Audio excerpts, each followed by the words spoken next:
لا الہ الا اللہ محمد رسول اللہ علیہ صلاۃ اللہ۔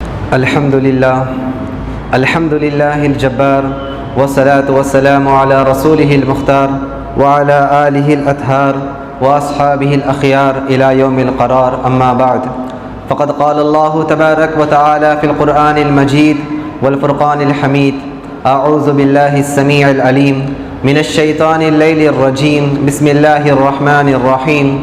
اليوم اکملت لکم دینکم واتممت علیکم نعمتی ورضیت لکم الاسلام دینا۔ صدق اللہ العظیم۔ تمام قسم کی بڑائی، یکتائی، تنہائی، شہنشاہی اس وحدہ لا شریک کی ذات اقدس کے لیے درد و سلام کا نذرانہ سیدنا و سید الاولین والآخرین، امام المجاہدین والمتقین، امام الحرمین والقبلتین، امامنا فی الدنیا و امامنا فی الآخرہ و امامنا فی الجنہ، کل کائنات کے سردار، میرے اور آپ کے دلوں کی بہار، احمد مجتبیٰ محمد مصطفیٰ صلی اللہ علیہ وسلم کی ذات اطہر کے لیے رحمت و بخشش کی دعا، آل رسول، اہل بیت، اصحاب رسول، تابعین اعظام، اولیاء کرام، فقہاء کرام رحمہم اللہ اجمعین کے لیے۔ محترم سامعین، معزز حاضرین اور میرے دینی و ایمانی بھائیوں، السلام علیکم ورحمۃ اللہ وبرکاتہ۔ آج میں آپ حضرات کے سامنے سیرت النبی صلی اللہ علیہ وسلم کے سلسلے کو آگے بڑھاتے ہوئے حجۃ الوداع کا واقعہ آپ حضرات کے سامنے بیان کروں گا۔ اصل میں سیرت النبی صلی اللہ علیہ وسلم کے سننے سنانے کا مقصد یہ ہوتا ہے کہ بے عمل و با عمل بن جائیں، بے نمازی نمازی بن جائیں، بے حیا با حیا بن جائیں، اور گناہگار و متقی بن جائیں، اور نافرمان اللہ کے فرمانبردار بن جائیں، گمراہ راہ راست پر آ جائیں، اور ہمارے دل عشق نبی صلی اللہ علیہ وسلم سے لبریز ہو جائیں۔ سن 9 ہجری میں حج فرض ہو چکا تھا، لیکن اس وقت اللہ کے نبی صلی اللہ علیہ وسلم کو حج کی اجازت نہیں تھی۔ چنانچہ اللہ کے نبی صلی اللہ علیہ وسلم نے سن 9 ہجری میں حضرت سیدنا ابو بکر صدیق رضی اللہ عنہ کو حجاج کا امیر بنا کر روانہ فرمایا۔ پھر اس کے بعد حضرت علی رضی اللہ عنہ کو بھی روانہ فرمایا، تاکہ وہ یہ اعلان کر دیں کہ اب سے کوئی مشرک بیت اللہ میں داخل نہیں ہو سکے گا، اب سے کوئی کعبۃ اللہ کا ننگا طواف نہیں کرے گا۔ سن 10 ہجری میں اللہ کے نبی صلی اللہ علیہ وسلم کو حج کی اجازت اللہ تبارک و تعالیٰ عطا فرماتے ہیں۔ چنانچہ اللہ کے نبی صلی اللہ علیہ وسلم سن 10 ہجری میں حج کا اور بیت اللہ کی زیارت کا ارادہ فرماتے ہیں۔ اس حج کو حجۃ البلاغ بھی کہتے ہیں، کیونکہ اللہ کے نبی صلی اللہ علیہ وسلم نے دین کو امت تک پہنچا دیا تھا، اور پوری امت نے اس بات کی گواہی بھی دی تھی، اور اس حج کو حجۃ الکمال بھی کہتے ہیں، کیونکہ اللہ تبارک و تعالیٰ نے اس حج میں تکمیل دین کی آیت نازل فرمائی تھی، اور اس حج کو حجۃ الوداع بھی کہتے ہیں، اور یہی زیادہ مشہور ہے، کیونکہ آپ صلی اللہ علیہ وسلم نے اپنی امت سے الوداع کہا ہے اس حج کے اندر، اور صاف صاف فرما دیا کہ میرے سے مناسک حج سیکھ لو، یعنی حج کے ارکان وہ مجھ سے کیا ہے، سیکھ لو، اس کے بعد شاید تمہیں موقع نہ مل سکے۔ اللہ کے نبی صلی اللہ علیہ وسلم نے جیسے ہی حج کے ارادے کا لوگوں کے سامنے اظہار فرمایا اور لوگوں تک یہ بات پہنچی، تو دور دراز سے لوگ آپ صلی اللہ علیہ وسلم کے ساتھ حج کرنے کے لیے آنے لگے، اور لوگ اتنے زیادہ آ گئے کہ ایک بے شمار اور ان گنت لشکر تیار ہو گیا، ایک قافلہ تیار ہو گیا، جہاں دیکھو جدھر دیکھو بس لوگ ہی لوگ نظر آ رہے تھے، دائیں بائیں آگے پیچھے ایک لوگوں کا ایک سمندر تھا۔ بعض حضرات لکھتے ہیں کہ 1,24,000 لوگوں نے آپ صلی اللہ علیہ وسلم کے ساتھ حج میں جانے کے لیے شریک ہوئے، اور بعض حضرات لکھتے ہیں کہ 1,44,000 لوگوں نے آپ صلی اللہ علیہ وسلم کے ساتھ جانے کے لیے شریک ہوئے۔ الغرض، اللہ کے نبی صلی اللہ علیہ وسلم 25 ذی القعدہ سن 10 ہجری میں آپ صلی اللہ علیہ وسلم مسجد نبوی میں لوگوں کو ظہر کی نماز پڑھاتے ہیں، اور ظہر کی نماز کے بعد آپ صلی اللہ علیہ وسلم اپنے تمام عاشقوں کے ساتھ اور تمام کاروان حج کے ساتھ روانہ ہوتے ہیں، اور عصر میقات ذوالحلیفہ پر ادا کرتے ہیں، اور وہیں پر اللہ کے نبی صلی اللہ علیہ وسلم رات میں قیام فرماتے ہیں۔ پھر اگلے دن صبح فجر کی نماز کے بعد تمام لوگ ایک ساتھ ایک ہی آواز میں اور ایک ہی انداز میں تلبیہ پڑھتے ہیں، لبیک اللہم لبیک لبیک لا شریک لک لبیک ان الحمد والنعمت لک والملک لا شریک لک۔ جب 1,24,000 کا مجمع جب تلبیہ پڑھتے ہیں تو ایمان اور نور کا اور ایمان اور ہدایت کا ایسا سما باندھ دیا جاتا ہے، اور ایسا پر نور فضا قائم ہو جاتی ہے کہ ہر طرف بس لوگوں کی تلبیہ کی آواز ہی آ رہی تھی۔ یہ تلبیہ ایک عجیب نعرہ ہے، اس کے اندر بندے کا محبت کا اظہار بھی ہے اور ساتھ ہی ساتھ غلامی کا اقرار بھی ہے۔ جب کوئی انسان تلبیہ پڑھتا ہے تو اس کے دل کے اندر ایمان کی روشنی منور ہو جاتی ہے۔ جب کوئی انسان تلبیہ پڑھتا ہے تو مردہ دل وہ زندہ ہو جاتے ہیں، پژمردہ دلوں کے اندر بہار آ جاتی ہے۔ یہ تلبیہ ایک عجیب اپنے اندر ایک خاصیت رکھتا ہے۔ اللہ کے نبی صلی اللہ علیہ وسلم 8 دن کا سفر طے کرنے کے بعد 4 ذی الحجہ کو مکہ مکرمہ پہنچتے ہیں۔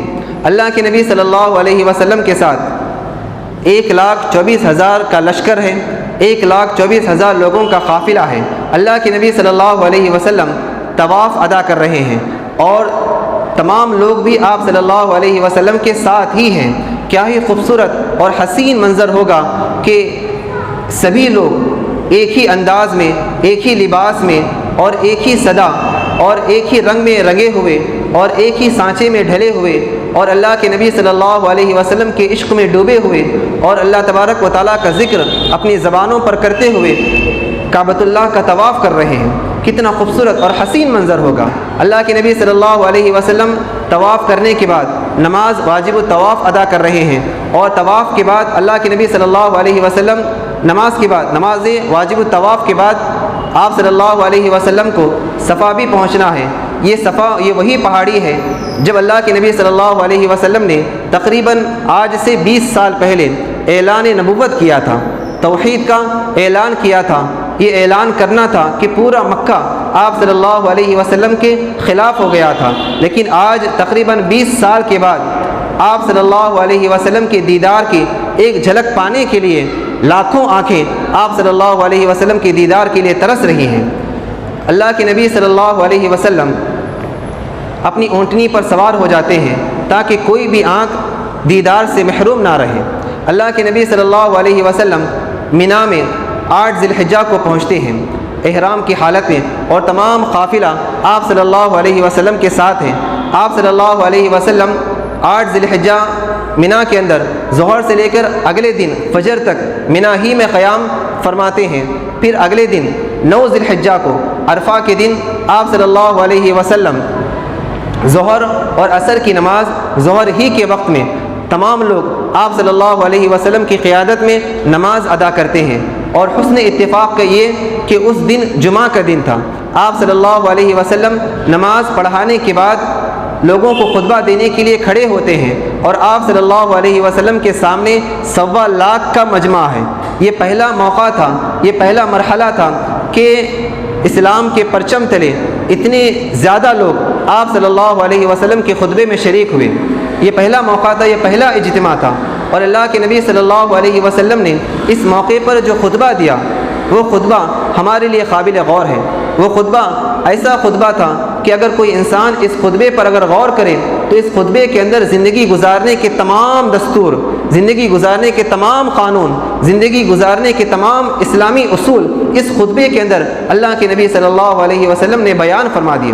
زندگی کا کوئی پہلو نہیں چھوٹ گیا، ہر پہلو کو اللہ کے نبی صلی اللہ علیہ وسلم نے اس خطبے کے اندر بیان فرمایا، چاہے وہ معاشی ہو، چاہے وہ معاشرتی ہو، چاہے وہ تجارتی ہو، چاہے وہ فکری ہو، چاہے وہ عملی ہو، چاہے وہ سیاسی ہو، چاہے وہ ذہنی ہو، ہر اعتبار سے اللہ کے نبی صلی اللہ علیہ وسلم نے اس خطبے کے اندر بیان فرمایا۔ یہ خطبہ پوری امت کے لیے مشعل راہ ہے۔ اللہ کے نبی صلی اللہ علیہ وسلم نے اس خطبے کے اندر جو سب سے پہلی بات یہ ارشاد فرمائی کہ لوگوں، میرا خیال ہے کہ آئندہ سال میں اس مجمع میں تم سے دوبارہ ملاقات نہ کر سکوں۔ اللہ کے نبی صلی اللہ علیہ وسلم اصل میں اپنے تمام عاشقوں کو اپنی جدائی کا اور اپنے وفات کے صدمے کو برداشت کرنے کے لیے پہلے ہی سے تیار فرما رہے تھے۔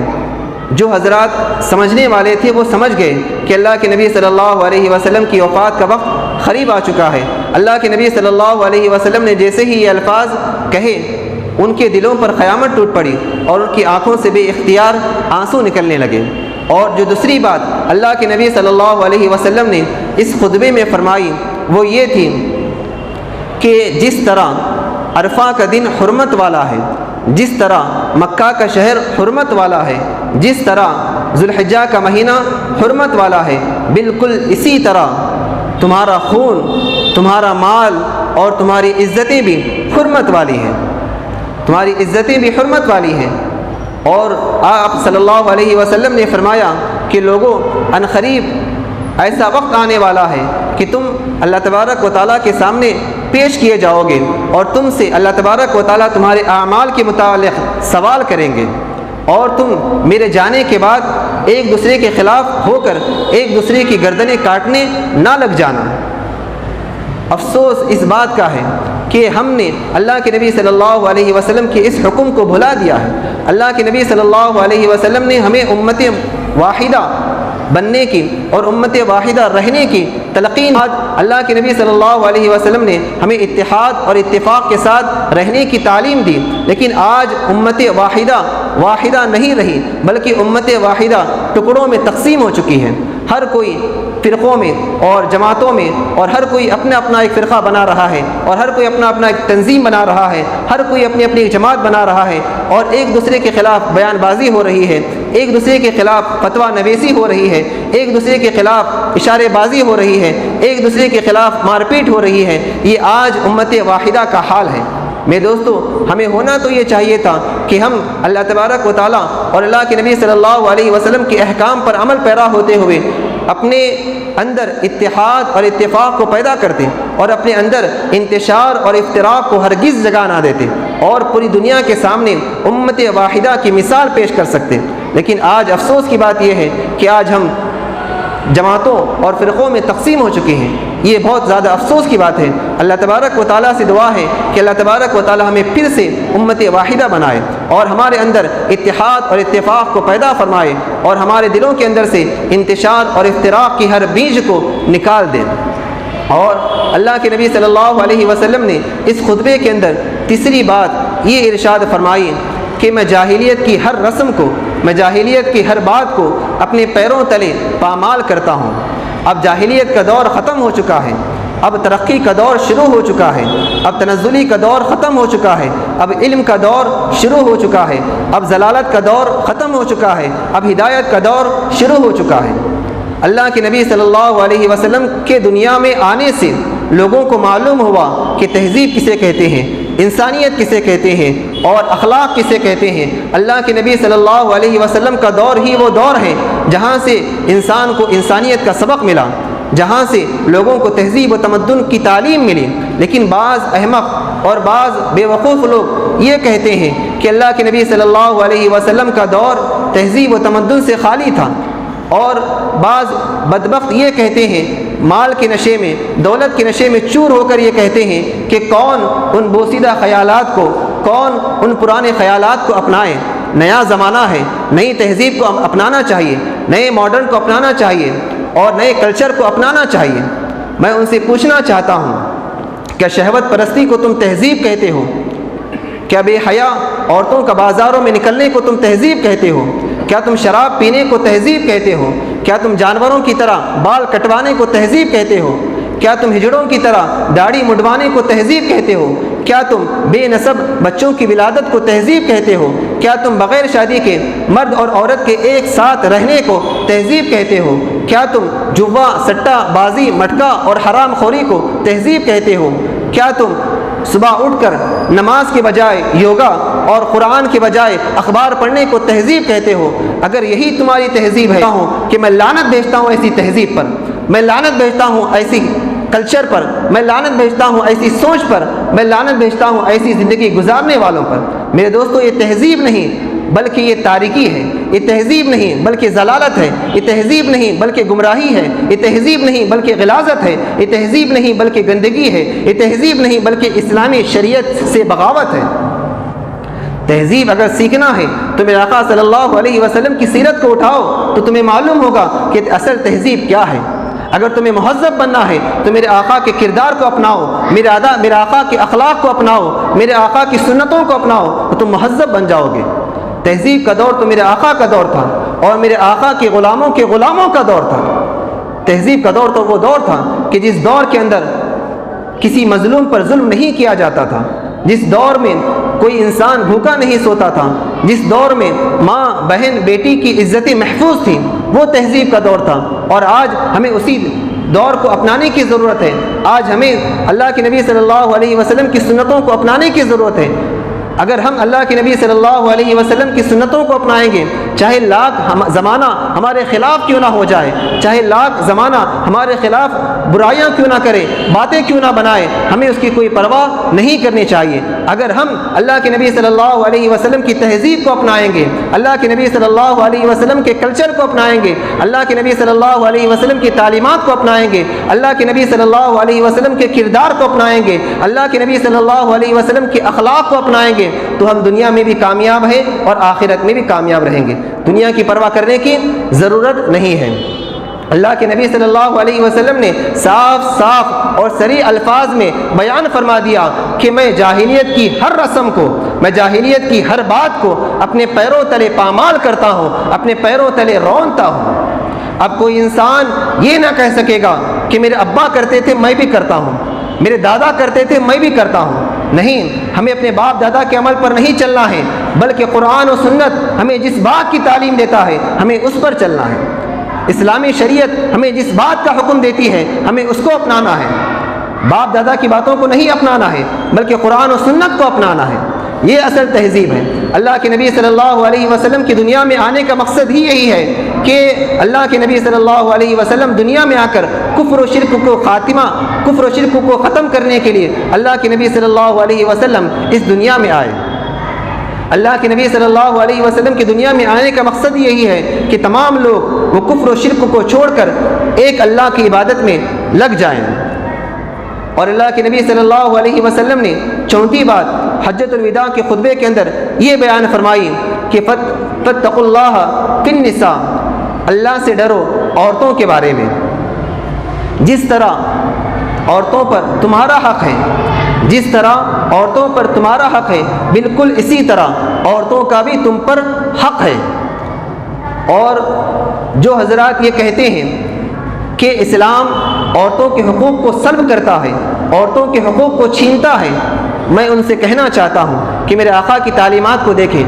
اسلام عورتوں کے حقوق چھینتا نہیں بلکہ عورتوں کے حقوق فراہم کرتا ہے۔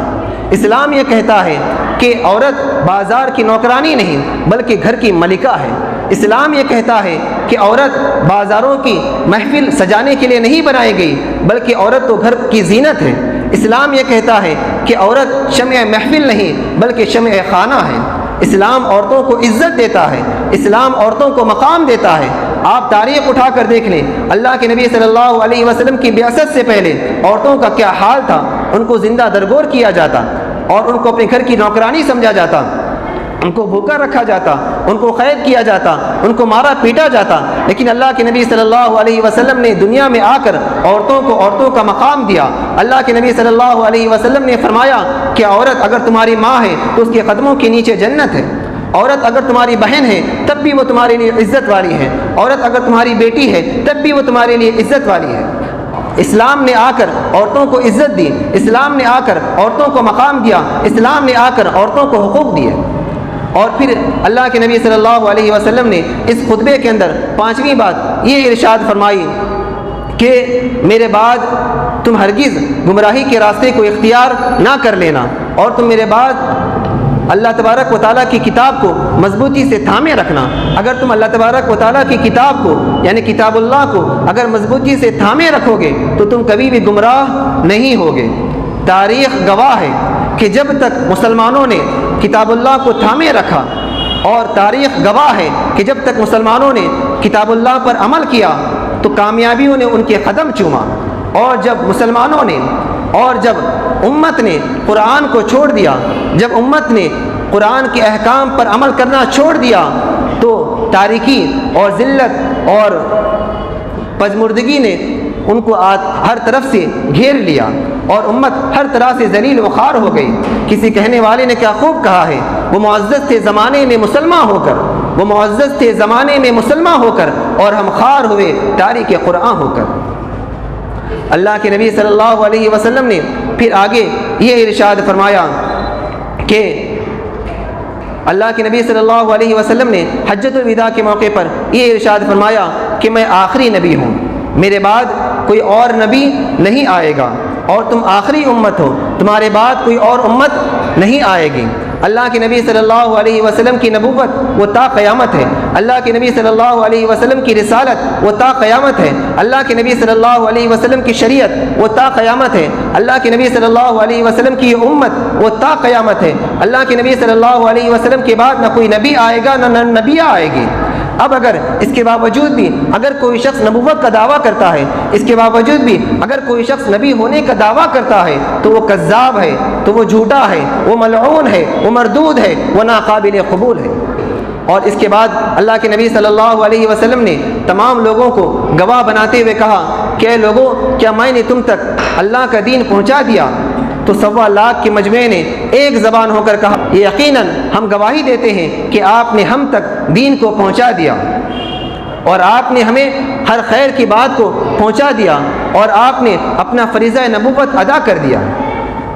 اللہ کے نبی صلی اللہ علیہ وسلم ایمان کو پہنچانے میں اور ایمان کو پھیلانے میں اور لوگوں تک دین کو پہنچانے میں نہ دن دیکھا نہ رات دیکھا، اور نہ تاریکی دیکھی نہ روشنی دیکھی، نہ بیماری دیکھی نہ صحت دیکھا، اور نہ گرمی دیکھی نہ سردی دیکھی، نہ کالا دیکھا نہ گورا دیکھا، نہ محبت دیکھی نہ عداوت دیکھی، نہ مکہ دیکھا نہ طائف دیکھا۔ ہر جگہ ہر وقت ایک ہی فکر، ایک ہی تڑپ، ایک ہی مشن کہ اللہ کے بندے کس طرح اللہ کے عذاب سے بچ جائیں، اور کس طرح اللہ کے بندے کفر و شرک سے نکل کر ایمان کے نور میں داخل ہو جائیں۔ اللہ کے نبی صلی اللہ علیہ وسلم کی یہ ایک ہی فکر تھی، یہ ایک ہی تڑپ تھی۔ یہی وجہ ہے کہ جب اللہ کے نبی صلی اللہ علیہ وسلم نے اعلان نبوت کیا تھا اور توحید کا اقرار کیا تھا، اعلان کیا تھا، تو اس وقت اللہ کے نبی صلی اللہ علیہ وسلم تنہا تھے، اکیلے تھے۔ اور آج یہ مرحلہ ہے کہ صرف عرفات کے میدان کے اندر 1.25 لاکھ لوگ اللہ کے نبی صلی اللہ علیہ وسلم کے ایک اشارے پر سب کچھ قربان کرنے کے لیے تیار ہیں۔ یہ کیوں ہوا؟ اتنے زیادہ لوگ ایمان میں کیسے آئے؟ یہ صرف اور صرف اللہ کے نبی صلی اللہ علیہ وسلم کی تڑپ ہی کا نتیجہ تھا، یہ صرف اور صرف اللہ کے نبی صلی اللہ علیہ وسلم کی محنت ہی کا نتیجہ تھا۔ جب لوگوں نے یہ کہہ دیا کہ آپ نے ہم تک دین کو پہنچا دیا، تو اللہ کے نبی صلی اللہ علیہ وسلم نے آسمان کی طرف اپنی انگلی اٹھائی، اور اٹھا کر اپنی انگلی کو لوگوں کی طرف جھکایا، اور 3 مرتبہ ارشاد فرمایا اے اللہ تو گواہ رہنا، اے اللہ تو گواہ رہنا، تیرے سچے اور مخلص بندے یہ گواہی دے رہے ہیں کہ میں نے ان تک دین کو پہنچا دیا۔ اللہ کے نبی صلی اللہ علیہ وسلم دین کے پہنچانے میں اتنا زیادہ فکر مند رہتے اور اتنا زیادہ تڑپ کے ساتھ لوگوں تک دین کو پہنچاتے، گھر گھر جا کر لوگوں کو دین کو پہنچاتے۔ اللہ کے نبی صلی اللہ علیہ وسلم نے بھی فریضہ تبلیغ کو ادا کیا، حق تبلیغ ادا کیا، تبلیغ کا حق اللہ کے نبی صلی اللہ علیہ وسلم نے بھی ادا کیا۔ اور اللہ کے نبی صلی اللہ علیہ وسلم نے ساتھ ہی ساتھ یہ بھی ارشاد فرمایا کہ جو لوگ یہاں پر ہیں وہ اس بات کو ان لوگوں تک پہنچائیں جو یہاں پر نہیں ہیں، اور جن تک تم اس بات کو پہنچا رہے ہو سکتا ہے کہ وہ میرے اس کلام کی حفاظت کرنے والے تم سے زیادہ ہوں۔ اللہ کے نبی صلی اللہ علیہ وسلم کا یہ کہنا تھا کہ تمام صحابہ کرام سب کچھ چھوڑ کر، سب کچھ قربان کر کے، جس کے گھوڑے کا رخ جس طرف تھا وہ اسی طرف اللہ اور اس کے رسول صلی اللہ علیہ وسلم کے پیغام کو لے کر دنیا کے کونے کونے اور چپے چپے میں پہنچ کر دین حق کی دعوت کو پھیلایا۔ یہی وجہ ہے کہ آپ دیکھیں گے کہ مکہ اور مدینہ کے اندر صحابہ کرام کی خبریں بہت کم ہیں اور باقی دوسرے علاقوں میں صحابہ کرام کی خبریں زیادہ ہیں۔ آخر کیوں؟ اس کی وجہ صرف اور صرف یہ ہے کہ صحابہ کرام سب کچھ چھوڑ کر دین حق کی اشاعت کے لیے، اسلام کی تبلیغ کے لیے وہ نکل کھڑے ہوئے تھے۔ حالانکہ ان کے لیے بھی مکہ اور مدینہ عزیز تھا، حالانکہ ان کے لیے بھی مکہ اور مدینہ بہت پیارا تھا، وہ مکہ اور مدینہ سے محبت کیا کرتے تھے۔ وہ یہ چاہتے تھے کہ ہماری خبر بھی جنت البقیع میں ہو، وہ یہ چاہتے تھے کہ ہمارا مدفن بھی جنت البقیع ہو، لیکن اللہ کے حکم کے آگے، اللہ کے نبی صلی اللہ علیہ وسلم کے حکم کے آگے یہ سب باتوں کو نظر انداز کرتے ہوئے وہ اسلام کی اشاعت کے لیے نکل کھڑے ہوئے۔ اور آج ہمارا حال کیا ہے؟ ساری زندگی گناہوں میں گزار دیتے ہیں، ساری زندگی اللہ کے حکموں کی نافرمانی میں گزار دیتے ہیں، ساری زندگی عیاشی میں گزار دیتے ہیں، اور تمنا کیا رکھتے ہیں اور امید کیا رکھتے ہیں کہ ہماری خبر جنت البقیع میں ہو، ہمارا مرنا جنت البقیع میں ہو، اور ہمارے مرتے وقت ہمارا خاتمہ خیر کے ساتھ ہو۔ کہاں سے خیر کے ساتھ ہوگا جب کہ تمہاری زندگی نافرمانی میں گزری ہے، جب کہ تمہاری زندگی اللہ کے حکموں کے خلاف گزری ہے۔ اگر تم یہ چاہتے ہو کہ تمہارا مدفن جنت البقیع ہو، اگر تم یہ چاہتے ہو کہ تمہاری زبان پر مرتے وقت کلمہ طیبہ جاری ہو، تو تمہیں اس کے لیے اپنی پوری زندگی کو اللہ اور اس کے رسول کے حکموں کے مطابق گزارنا ہوگا، اور تم پوری زندگی اللہ کے نبی صلی اللہ علیہ وسلم کی سنتوں کے مطابق تمہیں زندگی گزارنی ہوگی، تو تب جا کر تمہارا خاتمہ خیر کے ساتھ ہوگا۔ میرے دوستو، صرف امیدیں باندھنے سے کچھ نہیں ہوتا، اعمال کی بھی ضرورت ہوتی ہے۔ اگر تم یہ صرف یہ خیال کر کے بیٹھے ہو کہ کھانا آ جائے گا اور میرے منہ میں چلا جائے گا اور میرا پیٹ بھر جائے گا، تو ایسا ہوتا ہے؟ نہیں، اس کے لیے دنیا کے اندر بھی ہاتھ پیر مارنا پڑتا ہے۔ جب ایک کھانا اور ہمارا پیٹ ہاتھ پیر مارے بغیر نہیں بھرتا، تو میرے دوستوں مجھے بتلاؤ، اتنی عظیم اور اتنی نعمتوں سے بھری ہوئی جنت ہمیں ایسے ہی مل جائے گی؟ نہیں، اس کے لیے بھی ہمیں محنت کرنی پڑے گی، اس کے لیے بھی ہمیں قربانی دینی پڑے گی۔ صحابہ کرام نے بھی قربانی دی تھی اور ہمیں بھی قربانی دینی ہوگی، اور اللہ کے نبی صلی اللہ علیہ وسلم کا جو منصب ہے اور اللہ کے نبی صلی اللہ علیہ وسلم کا جو مشن ہے، اللہ کے نبی صلی اللہ علیہ وسلم کی جو فکر ہے، اس کو ہمیں آگے بڑھانا ہے، اور ہر امتی تک، ہر شخص تک دین کی دعوت کو پہنچانا ہے، اور اس کو صحیح اسلام اور صحیح عقیدہ اس کو بتلانا ہے۔ یہ ہماری ذمہ داری ہے۔ اگر کوئی شخص صرف اپنے ایمان کی فکر کر کے بیٹھ گیا اور دوسروں کے ایمان کی فکر چھوڑ دیا، تو ایسا شخص کے بارے میں اللہ کے نبی صلی اللہ علیہ وسلم نے ہلاکت کی وعید سنائی ہے۔ اس لیے میرے دوستو، ہمیں اپنے بھی ایمان کی فکر کرنی ہے، اور ساتھ ہی ساتھ ہمارے جو دوسرے مسلم بھائی ہیں، دوسرے جو ہمارے مومن بھائی ہیں، ان کے بھی ایمان کی فکر کرنی ہے۔